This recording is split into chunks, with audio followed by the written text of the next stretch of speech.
ہماری مساجد کے اندر جگہ جگہ پر تفرقہ ڈالا ہوا ہے، میں اس کو یہ کہنا چاہتا ہوں کہ بند کمروں سے نکلو اور باہر اوپن آؤ، باہر بیٹھ کر بات کرو تاکہ بات واضح ہو جائے، امت کے اندر ایک تفرقہ نہ ڈالا جائے۔ وہ فرقہ واریت کی یہی آیت پڑھنے کے بعد وَاعْتَصِمُوا بِحَبْلِ اللَّهِ جَمِيعًا وَلَا تَفَرَّقُوا پڑھنے کے بعد اس کی تشریح اور ترجمہ غلط کرتا ہے اور یہ کہتا ہے کہ ہر کوئی ٹھیک ہے، ہر ایک کے پیچھے نماز ہو جاتی ہے، ہر ایک کا جو مساجد ہیں وہ بالکل ٹھیک ہیں، ہمیں ہر ایک کے پیچھے نمازیں پڑھنی چاہیے، آنا چاہیے۔ یہ بات اس کی اخلاقی طور پر ابھی دنیاوی معاملات میں دیکھی جائے تو ٹھیک ہے، لیکن جو اس آیت کے ساتھ تعلق رکھتی ہے اس کی بحث یہ وہ نہیں ہے، وہ اس نے غلط بات کی ہے، اس کا وہ اللہ سے معافی مانگے اور رجوع کرے۔ سب سے پہلی بات یہ ہے جو فرقہ واریت نہیں پھیلاتے، اللہ کی رسی کو مضبوطی سے تھام کر بیٹھے ہیں، وہ فرقہ واریت نہیں پھیلاتے۔ تو جو اللہ کی رسی کو چھوڑ رہے ہیں اور قرآن و سنت کو، حدیث کو چھوڑ کر اپنی منمانی کر رہے ہیں، چاہے وہ کسی بھی مسئلے کے ساتھ تعلق رکھتے ہیں، وہ فرقہ واریت پھیلا رہے ہیں۔ اس لیے ہمیں فرقہ واریت سے بچنا چاہیے۔ یہی ذکر قرآن پاک میں بھی ایسے ہی ہے کہ فرقہ واریت بہت بڑی بیماری اور ذلت ہے، اس سے بچنا چاہیے۔ جی تو قاری صاحب ہمارا تیسرا سوال آپ سے، کیا فرقہ واریت کا قرآن و حدیث میں رد ہے؟ جی، فرقہ واریت کا قرآن و حدیث میں واضح رد موجود ہے، جیسا کہ اللہ تعالیٰ نے قرآن پاک کے اندر کئی مقامات پر اس بات کا اعلان فرمایا۔ میں 2-3 آیتیں مبارکہ آپ کے سامنے رکھتا ہوں۔ پہلی آیت سورہ محمد کے اندر ہے، 26واں پارہ ہے۔ اللہ تعالیٰ فرماتے ہیں یا ایھا الذین آمنوا اطیعوا اللہ واطیعوا الرسول ولا تبطلوا اعمالکم، کہ اے ایمان والو اللہ اور اس کے رسول صلی اللہ علیہ وسلم کی اطاعت کرو، فرما برداری کرو اور اپنے عمل باطل برباد ضائع نہ کرو۔ تو عمل باطل نہ کرنے کا مقصد یہ ہے کہ جو قرآن و سنت اللہ اور اس کے رسول صلی اللہ علیہ وسلم کی اتباع میں ہمیں ملتا ہے وہ لینا چاہیے۔ اپنی مرضی سے کوئی نیا عمل لائیں گے تو وہ باطل ہو جائے گا۔ دوسری آیت مبارکہ ہے، اللہ تعالیٰ فرماتے ہیں وَمَن يُطِعِ اللَّهَ وَالرَّسُولَ فَأُولَٰئِكَ مَعَ الَّذِينَ أَنْعَمَ اللَّهُ عَلَيْهِم مِّنَ النَّبِيِّينَ وَالصِّدِّيقِينَ وَالشُّهَدَاءِ وَالصَّالِحِينَ وَحَسُنَ أُولَٰئِكَ رَفِيقًا۔ اللہ تعالیٰ فرماتے ہیں کہ وَمَن يُطِعِ اللَّهَ وَالرَّسُولَ، رسول اللہ صلی اللہ علیہ وسلم کی اطاعت کرو، اللہ کی اطاعت کرو، اور اس کے بدلے میں جو تمہیں انعام دیا جائے گا، جو اجر ملے گا، جو اس کے بدلے میں آپ کو اللہ کی طرف سے ایک مقام ملے گا، وہ کیا ہوگا؟ فرمایا وَمَن يُطِعِ اللَّهَ وَالرَّسُولَ فَأُولَٰئِكَ مَعَ الَّذِينَ أَنْعَمَ اللَّهُ عَلَيْهِم مِّنَ النَّبِيِّينَ وَالصِّدِّيقِينَ وَالشُّهَدَاءِ وَالصَّالِحِينَ۔ اللہ فرماتے ہیں قیامت کا دن ہوگا، اللہ تعالیٰ انبیاء کا ساتھ عطا کرے گا اور اللہ تعالیٰ صادقین کا، سچے لوگوں کا ساتھ عطا کرے گا، اور اسی طرح اللہ تعالیٰ نے فرمایا کہ اللہ شہداء کا جو ساتھ ہے وہ عطا کرے گا، اور صالحین نیک لوگوں کا اللہ ساتھ عطا کرے گا، اور یہ ان کو ملے گا جو صرف قرآن و حدیث پر عمل کرتے ہوئے اپنی زندگی میں قرآن و حدیث کو ہی حرف آخر مانے، سب کچھ مانے، رسول صلی اللہ علیہ وسلم کی زبان کو سچا مانے۔ وَالنَّجْمِ إِذَا هَوَىٰ مَا ضَلَّ صَاحِبُكُمْ وَمَا غَوَىٰ وَمَا يَنطِقُ عَنِ الْهَوَىٰ إِنْ هُوَ إِلَّا وَحْيٌ يُوحَىٰ، کہ نبی پاک صلی اللہ علیہ وسلم تب تک بولتے ہی نہیں ہیں جب تک اللہ کی طرف سے وحی نہیں آ جاتی۔ جس نے اپنی مرضی کی گویا اس نے نبی صلی اللہ علیہ وسلم کی بات کا انکار کیا اور اللہ کی وحی کا انکار کیا۔ تو اس لیے قرآن پاک میں ان خرافات کا، بدعات کا اور شرک و بدعت کا، فرقہ واریت کا رد ہے۔ قرآن پاک تو سیدھا سیدھا کہتا ہے کہ قرآن کی بات مانو، حدیث کی مانو، اللہ تعالیٰ کی اطاعت کرو اور رسول اللہ صلی اللہ علیہ وسلم کی اطاعت کرو۔ واللہ اعلم۔ جی قاری صاحب ہمارا چوتھا سوال آپ سے، فرقہ واریت کے بارے میں چند مثالیں دیں۔ جی، فرقہ واریت کے حوالے سے چند مثالیں ایسے ہی آپ اندازہ لگائیں۔ فرقہ اصل میں الگ چیز ہوتی ہے، فرقہ الگ چیز ہوتی ہے۔ فرقہ کسی کے ساتھ مل کے کام نہیں کرتا۔ فرقہ جو ہوتا ہے نا وہ تنہا ہو جاتا ہے، الگ ہو جاتا ہے، جدا ہو جاتا ہے اپنی اصل سے۔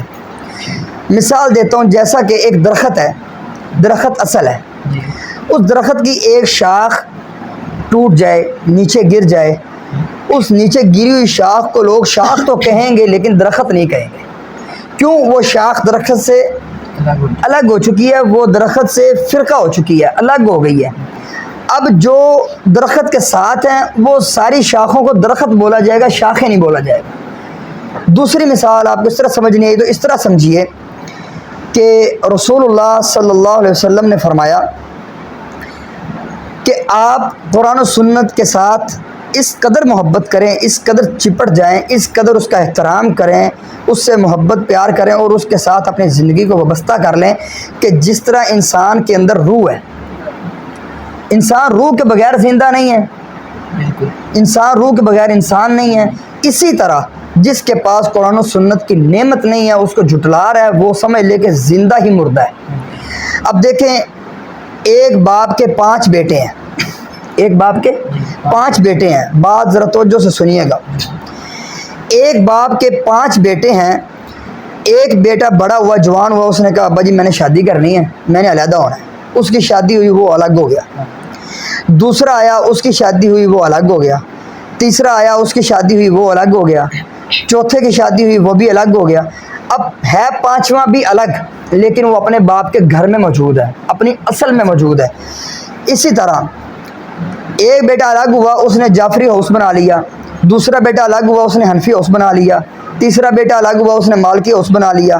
چوتھا بیٹا الگ ہوا، اس نے شافی حنبلی ہاؤس بنا لیا۔ اسی طرح 5واں جو بیٹا ہے وہ اپنے باپ کے روحانی باپ کے گھر موجود ہے، اس سے مراد ہے جناب محمد رسول اللہ صلی اللہ علیہ وسلم۔ اور ہم ادھر بیٹھ کر یہ کہہ رہے ہیں کہ وَإِذَا قِيلَ لَهُمْ تَعَالَوْا إِلَى مَا أَنزَلَ اللَّهُ وَإِلَى الرَّسُولِ رَأَيْتَ الْمُنَافِقِينَ يَصُدُّونَ عَنْكَ صُدُودًا۔ جو اللہ کے نبی صلی اللہ علیہ وسلم ہمیں پلیٹ فارم دے گئے ہیں، قرآن و سنت، قرآن و حدیث، اس پہ آپ بھی آ جائیں، ہم بھی اکٹھے ہو جائیں گے، فرقہ واریت ختم ہو جائے گی۔ قاری صاحب ہمارا 5واں سوال آپ سے، لفظ اہل حدیث کہاں سے آیا؟ لفظ اہل حدیث کہاں سے آیا، کہاں سے شروع ہوا؟ بھائیو دیکھو، لفظ اہل حدیث رسول اللہ صلی اللہ علیہ وسلم کی زبان سے نکلا ہے، اور اللہ وحدہ لا شریک نے آپ کے اوپر نبی پاک صلی اللہ علیہ وسلم پہ یہ وحی فرمائی ہے۔ اب میں آپ کو ایک سادہ سی مثال دیتا ہوں جو ہر بندے کے سمجھ میں آ جائے، علمی ہو یا عوامی ہو۔ قرآن پاک تو ہر بندہ مانتا ہے، بالکل، ٹھیک ہے۔ قرآن پاک کے حوالے سے رسول اللہ صلی اللہ علیہ وسلم نے فرمایا کہ قرآن بھی حدیث ہے۔ اور نبی علیہ السلام ہر خطبے میں پڑھتے تھے، یہ اتفاقی بات ہے، اجماعی بات ہے، ہر خطبے میں پڑھتے تھے اما بعد فإن خیر الحدیث کتاب اللہ، کہ یہ کتاب جو ہے یہ اللہ کی طرف سے حدیث ہے، قرآن حدیث ہے۔ اب جو قرآن کو پڑھتا ہے تو وہ اہل حدیث ہے، اور نبی پاک صلی اللہ علیہ وسلم کی زبان سے نکلنے والی بات بھی حدیث ہے۔ اچھا، اب آگے چلیے، میں آپ کو اگلی بات بتاتا ہوں۔ مجھے ایک ساتھی کہنے لگا یار حدیث سے زیادہ افضل تو قرآن پاک ہے، تو آپ اپنے آپ کو اہل قرآن کہلوایا کریں، اہل قرآن کہا کریں اپنے آپ کو، اہل حدیث نہ کہا کریں۔ میں نے اس کو کہا کہ آپ کیا کہتے ہیں اپنے آپ کو؟ وہ کہتا ہے ہم اپنے آپ کو اہل سنت کہتے ہیں۔ میں نے کہا فرض افضل ہوتے ہیں سنت سے، تو آپ اپنے آپ کو اہل فرض کہلوایا کرو، سنت نہ کہلوایا کرو۔ تو دیکھیے، یہ ایک الزامی جواب ہے۔ اصل بات جو ہے وہ یہ ہے کہ لفظ حدیث امام بخاری رحمۃ اللہ علیہ نے بخاری کے اندر بھی اس کو بیان فرمایا، امام مسلم رحمۃ اللہ علیہ نے مسلم کے اندر بیان فرمایا، امام ترمذی رحمۃ اللہ نے ترمذی کے اندر بیان فرمایا۔ اسی طرح خطیب بغدادی رحمۃ اللہ علیہ نے ایک الگ اصحاب الحدیث کے نام پر کتاب لکھی ہے۔ اور لفظ اہل حدیث کہاں سے آیا، یہ منظم من اللہ ہے۔ اور پھر ایک مزے کی بات کرتا ہوں آپ کو، قرآن پاک جو ہے سب سے پہلے قرآن پاک نبی پاک صلی اللہ علیہ وسلم کی زبان سے نکلا ہے، یہ حدیث نکلی۔ سب سے پہلے نبی پاک صلی اللہ علیہ وسلم پر جب وحی آئی نا تو فرشتے نے کہا تھا پڑھیے اقرا بسم ربک الذی خلق، فرمایا کہ پڑھیے۔ تو نبی علیہ السلام نے کیا کہا تھا؟ قرآن کی آیت پڑھی تھی؟ نہیں، فرمایا میں نہیں پڑھا ہوا۔ سب سے پہلے آپ کی زبان سے حدیث نکلی تھی، قرآن پاک کی آیت نہیں نکلی۔ تو اس سے ثابت ہوا جب کا قرآن ہے، جب کی نبی پاک صلی اللہ علیہ وسلم کی زبان ہے، زبان سے نکلے ہوئے الفاظ ہیں، تب کی حدیث ہے اور تب کے ہی اہل حدیث ہیں۔ اور پھر نیچے آ جائیں، جو اتفاقی پیر ہیں، پیر سید عبد القادر جیلانی رحمۃ اللہ علیہ، تقریباً میرا خیال ہے وہ 700-750 سال قبل دنیا سے گزر گئے. اللہ تعالیٰ ان کی قبر پر بے شمار رحمتیں فرمائے اور ان کی قبر کو حد نگاہ وسیع فرمائے. تو ہم تو بزرگوں کا احترام کرتے ہیں، ادب کرتے ہیں. تو انہوں نے اپنی غنیۃ الطالبین کے اندر لکھا ہے، جو میں حوالہ دینے لگا ہوں، آپ ذرا اس کو نوٹ کیجئے گا. اور یہ حوالہ غنیۃ الطالبین کے اندر صفحہ نمبر 125 پر موجود ہے. اس کا مصنف ہے محمد علی چراغ، وہ اہل سنت کے ساتھ تعلق رکھتے ہیں، عالم ہیں ان کے. انہوں نے لکھا ہے کہ اس کتاب کے اندر بھی، اس صفحے پر بھی انہوں نے کہا ہے کہ اہل حق کا ایک ہی نام ہے اہل سنت، اور اہل سنت اہل حدیث کو کہا جاتا ہے. تو اہل حدیث ہی اہل سنت ہیں، یہ دو نام ایک ہی ہیں. سنت کا مطلب ہوتا ہے کہ آداب کو دیکھ کے آداب پر عمل کرنا. حدیث کا مطلب ہوتا ہے زبان سے نکلے ہوئے الفاظ کو سن کر زبان پر عمل کرنا. تو وہ دونوں رسول صلی اللہ علیہ وسلم کی ذات ہے اور رسول صلی اللہ علیہ وسلم کی بات ہے. ذات کو ماننے والا اہل سنت ہے، بات کو ماننے والا اہل حدیث ہے. جب دونوں کو ملایا جائے گا تو اہل سنت اہل حدیث ایک ہی نام نکلے گا. آخری والا میں آپ کو پھر دیتا ہوں، بابا جی فرید رحمۃ اللہ علیہ کی کتاب ہے. اس کتاب کے صفحہ نمبر 659 پر لکھا ہے. وہ کہتے ہیں کہ کسی نے سوال کیا کہ یہ جو وہابی غیر مقلد ہیں ان کے بارے میں آپ کیا کہتے ہیں؟ لوگ کہتے ہیں یہ غیر مقلد ہیں، یہ گستاخ ہیں. انہوں نے کہا جب میں کسی وہابی کو دیکھتا ہوں مجھے ایسے معلوم ہوتا ہے جیسے میں نے کسی صحابی کو دیکھ لیا. یعنی اتنی محبت، اتنا پیار وہ کرتے ہیں. تو آج بھی ہمیں پیار کرنا چاہیے، اور پیار کی صرف ایک ہی راہ ہے، وہ محبت اور پیار کی راہ ایک ہی ہے. فضا قائم کرنی چاہیے، وہ صرف قرآن و سنت ہے. وہ وہی چیز ہے جو میں نے پہلے بتائی ہے، پلیٹ فارم. وَإِذَا قِيلَ لَهُمْ تَعَالَوْا إِلَىٰ مَا أَنزَلَ اللَّهُ وَإِلَى الرَّسُولِ رَأَيْتَ الْمُنَافِقِينَ يَصُدُّونَ عَنكَ صُدُودًا. جی قاری صاحب، ہمارا اگلا سوال آپ سے، کیا اہل حدیث ایک فرقہ ہے؟ جی اہل حدیث فرقہ نہیں ہے. میں نے پہلے کہا فرقہ جو وہ ہوتا ہے جو کسی اصل سے جدا ہو جائے. ہم تو آج بھی محمد رسول اللہ صلی اللہ علیہ وسلم کی بات کرتے ہیں، اللہ کی بات کرتے ہیں، قرآن حدیث کی بات کرتے ہیں. ہم یہ کہتے ہیں، سن لیجئے، ہم یہ کہتے ہیں کہ ہمارا کوئی بڑے سے بڑا عالم ہو، کوئی بڑے سے بڑا مفتی ہو، کوئی بڑے سے بڑے جناب جبے کبے والا ہو، کوئی بھی ہو، ہم اس کی اس بات کو جو وہ کہے گا اس کو قرآن پر پرکھیں گے، حدیث پر پرکھیں گے، کسوٹی پر رگڑیں گے. جو جس کی بات قرآن و سنت سے مل جائے گی اس کو ہم لے لیں گے، جو نہیں ملے گی اس کو ہم ایک ردی کا ٹکڑا سمجھ کر پھینک دیں گے. ہمارا اس بات سے کوئی تعلق نہیں ہے. یہ ہماری بات فتاوی اہل حدیث کے اندر بھی لکھی ہے. جی قاری صاحب، ہمارا اگلا سوال آپ سے، کیا لفظ اہل حدیث سے فرقہ واریت پھیلتی ہے؟ دیکھیں، لفظ اہل حدیث سے فرقہ واریت تو تب پھیلے جب ہم یہ کہیں کہ یار حدیث کا انکار کر دیں اور ہماری کئی بات کو مان لیں. حدیث تو رسول اللہ صلی اللہ علیہ وسلم کی زبان کا نام ہے نا. تو رسول اللہ صلی اللہ علیہ وسلم کی زبان کی وجہ سے تو کسی کو تکلیف ہونی نہیں چاہیے، اور نہ ہی ہو سکتی ہے. کیونکہ جب نبی پاک صلی اللہ علیہ وسلم نے سب سے پہلی بات کی تھی نا کہ کوہ صفا پر چڑھ کے کہ اے مکہ والو، تمہارے اندر میں نے 40 سال گزارے ہیں، مجھے تم نے کیسا پایا؟ تو انہوں نے کہا تھا یا رسول اللہ صلی اللہ علیہ وسلم، تب تو انہوں نے مسلمان نہیں تھے، میں تو اپنے سے یا رسول اللہ صلی اللہ علیہ وسلم کہہ رہا ہوں. انہوں نے کہا تھا اے محمد صلی اللہ علیہ وسلم، ہم نے آپ کو سچا پایا ہے، صادق پایا ہے، امین پایا ہے، شفقت کرنے والا، پیار کرنے والا، محبت کرنے والا. دیکھیں نبی صلی اللہ علیہ وسلم نے 40 سال اپنے دشمنوں کے اندر گزارے ہیں. دشمن تھے نا وہ مکہ والے، کچھ آپ کے حق میں بھی تھے، آپ کے رشتہ دار وہ بھی تھے، جیسے ابو طالب ہیں، بڑی محبت کرنے والے، بڑا پیار کرنے والے، تو احترام کرنے والے تھے. تو اسی طرح انہوں نے نبی پاک صلی اللہ علیہ وسلم کو سچا مانا تھا. تو برائے مہربانی کہ اگر کوئی نبی پاک صلی اللہ علیہ وسلم کو آج سچا نہیں مانتا تو وہ مان لے. نبی پاک صلی اللہ علیہ وسلم کی جو زبان ہے وہ سچی ہے. ہمیں اتنی ہماری آنکھ پر یقین نہیں ہے کہ جو چیز ہم دیکھ رہے ہیں اس پر اتنا یقین نہیں ہے جو نبی صلی اللہ علیہ وسلم کی زبان پاک پر یقین ہونا چاہیے. میں چھوٹی سی مثال عرض کر کے آگے بڑھتا ہوں. ہم نبی پاک صلی اللہ علیہ وسلم نے فرمایا کہ یہ پڑھا کرو، مختصر بیان کر رہا ہوں، وقت کی کمی ہے، میں مختصر بیان کر رہا ہوں کہ نبی پاک صلی اللہ علیہ وسلم نے فرمایا تھا کہ آپ نماز کے اندر پڑھا کریں ربنا ولک الحمد حمدا کثیرا طیبا مبارکا فی. اللہ اکبر.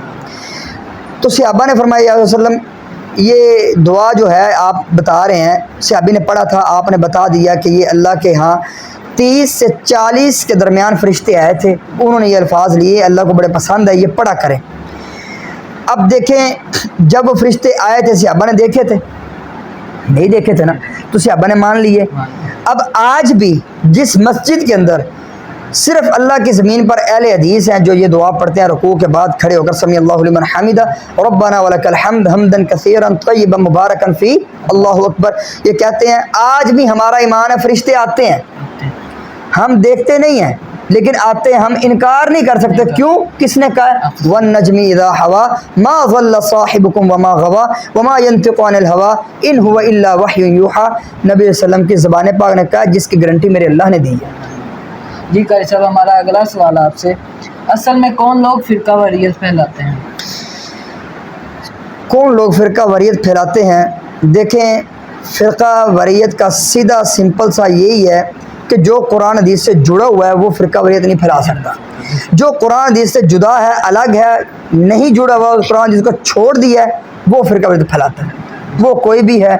اگر مسئلہ اہل حدیث کے اندر ایسے لوگ موجود ہیں جو اپنی طرف سے بات کرتے ہیں انتشار پھیلانے کے لیے، یا کوئی ایسی بات کرتے ہیں اپنی مشہوری کے لیے جو قرآن حدیث سے ٹکراتی ہے، وہ بھی فرقہ واریت ہے۔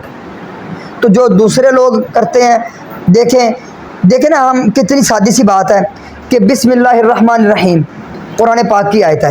اب جب کوئی اس کو 786 جب کوئی کہے گا یہ بھی بسم اللہ کی طرح ہے تو پھر فرقہ واریت تو پھیلے گی۔ اب دیکھیں نا، قرآن پاک کا ادب ہر ایک کے لیے ملوث خاطر ہے۔ ہر ایک مسلمان چاہے کسی بھی فرقے کے ساتھ تعلق رکھتا ہے وہ قرآن پاک کا ادب کرتا ہے۔ اب ہم کہتے ہیں کہ قرآن پاک کے اوپر یہ جو چادر کے اوپر قرآن پاک لکھا جاتا ہے، قل لکھے جاتے ہیں، آیت کرسی لکھی جاتی ہے، درود پاک لکھا جاتا ہے، تو پھر میت کے اوپر ڈال دیتے ہیں سر سے لے کے پاؤں تک، پاؤں بھی اس کو لگتے ہیں، اس کے زیر ناف والی جگہ بھی چادر کے جناب نیچے آتی ہے، اس کے پورا جسم ڈھانپا جاتا ہے۔ ہم کہتے ہیں قرآن پاک کا ادب کیجئے، تقدس کا خیال کیجئے، یہ فرقہ واریت ہے، یہ چیزیں فرقہ واریت ہے، اس سے بچنا چاہیے واللہ اعلم۔ اگلا سوال قاری صاحب آپ سے، فرقہ جی، فرقہ ناجیہ وہ ہے کہ نجات پانے والی جماعت، نجات پانے والا گروہ، وہ کون ہے؟ یہ تو میں سادہ سا سوال کا جواب دیتا ہوں مختصر، کہ غنیۃ الطالبین اٹھا لیں، غنیۃ الطالبین کے اندر شیخ پیر عبد القادر جیلانی رحمۃ اللہ علیہ نے تمام فرقوں کی بحث کی ہے، اس کے اندر انہوں نے جو فرقہ ناجیہ لکھا ہے وہ اہل السنہ اہل الحدیث کو لکھا ہے۔ آخری سوال قاری صاحب آپ سے، فرقہ واریت سے کیسے بچا جا سکتا ہے؟